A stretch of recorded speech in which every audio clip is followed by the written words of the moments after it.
এই মুহূৰ্তত মই মাজুলী লখিমপুৰ সংযোগী দলঙৰ ওপৰত আছো আৰু আজি প্ৰথম দিনৰ বাবে মাজুলী লখিমপুৰ সংযোগী ধুনাগুৰি ঘাটৰ খেৰকটীয়া নদীৰ ওপৰত যিখন দলং আছিল সেই দলঙত ৰাইজ খোজ কাঢ়িবলৈ আহিছে আৰু 90% কাম সম্পূৰ্ণ হৈছে। মই দেখুৱাইছো মাজুলী উন্নয়নৰ ক্ষেত্ৰত এক যুগান্তকাৰী পদক্ষেপ। মাজুলী লখিমপুৰ সংযোগী দলংখনৰ যিটো সোৱণশিৰি নদী আৰু খেৰকটীয়া নদীৰ ওপৰত যি দলং আছিলে সেই দলংখনৰ এই মুহূৰ্তত আমি দেখুৱাইছো ধুনাগুৰি ঘাটত থকা যিখন দলং আছিলে খেৰকটীয়া নদীৰ ওপৰত দলংখন ইতিমধ্যে 90% কাম সম্পূৰ্ণ হৈছে। কেৱল মাত্ৰ ডিভাইডাৰৰ কাম বাকী আছে। এয়া আটাইতকৈ আমাৰ বাবে সুখবৰ। হয় হয়, আমাৰ মুখ্যমন্ত্ৰী মহোদয়ে এটা প্ৰতিশ্ৰুতি প্ৰদান কৰিছিলে চেলেক ধুনাগুৰি দলঙৰ কাম সম্পূৰ্ণ ২৬ত হ'ব বুলি, কিন্তু আজিৰ তাৰিখত আমি ২৫ত আমি এই দলঙৰ ওপৰেদি আহিব পৰা এটা ব্যৱস্থা হৈছে। আমি ভাবিছোঁ এই দলং সম্পূৰ্ণ ২৬ত মাজুলীবাসী ৰাইজে পাবৰ কাৰণে সক্ষম হ'ব আৰু তাৰ কাৰণে আমাৰ মুখ্যমন্ত্ৰীগৰাকীক আমি মাজুলীবাসী ৰাইজৰ হৈ ধন্যবাদ জনাইছোঁ, কৃতজ্ঞতা জনাইছোঁ। চেলেক ধুনাগুৰি দলংখন আমাৰ বৰ প্ৰয়োজন আছিল, আমাৰ ৰাইজৰ যথেষ্ট সমস্যা হৈছিল।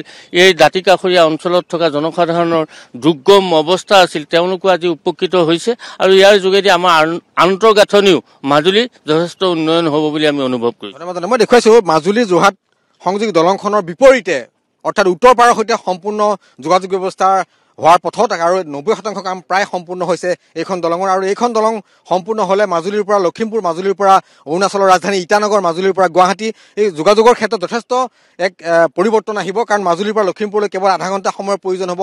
এইখন দলঙৰ বাবে এই অঞ্চলৰ ৰাইজে জীয়াতু ভুগিছিলে। এইখন দলঙৰ বাবে মাজুলীৰ মানুহে চিকিৎসাৰ বাবে বহুজনক হেৰুৱাবলগীয়া পৰিস্থিতিৰ সৃষ্টি হৈছিলে আৰু আজিৰ দিনটোত এই দলংখনৰ ওপৰত উঠিবলৈ দিয়া হৈছে, দলংখন প্ৰত্যক্ষ কৰিবলৈ দিয়া হৈছে, স্থানীয় লোকৰ বাবে দলংখন খুলি দিয়া হৈছে। আৰু এই মুহূৰ্তত মই দেখুৱাইছোঁ মাজুলী যোৰহাট সংযোগী দলংখনৰ ইটো পাৰে থকা অৰ্থাৎ উত্তৰ পাৰে থকা এইখন দলং হৈছে লখিমপুৰ মাজুলী সংযোগী দলং আৰু ধুনাগুৰি ঘাটৰ এই দলংখনে এই মুহূৰ্তত 90% কাম সম্পূৰ্ণ হৈছে। কেইবাজনো মাজুলীৰ স্থানীয় লোক আছে, মই জানিব বিচাৰিম, প্ৰতিক্ৰিয়া জানিব বিচাৰিম। আৰু আমাৰ কাৰণে আটাইতকৈ ভাল লগা খবৰ, অনুভৱটো কেনেকুৱা হৈছে যে এটা সময় আছিলে য'ত যোগাযোগৰ বাবে মানুহৰ মৃত্যু হৈছিলে, চিকিৎসালয়ৰ মানুহ নিব পৰা নাছিলে যোগাযোগৰ কাৰণে। আজিৰ দিনটোত দলংখনৰ ওপৰত আমি খোজ কাঢ়িছোঁ, আমাৰ সপোনৰ দলংখন। এইখন মাজুলীবাসীৰ বাবে এক সপোনৰ দলং, সপোনৰ সেতু।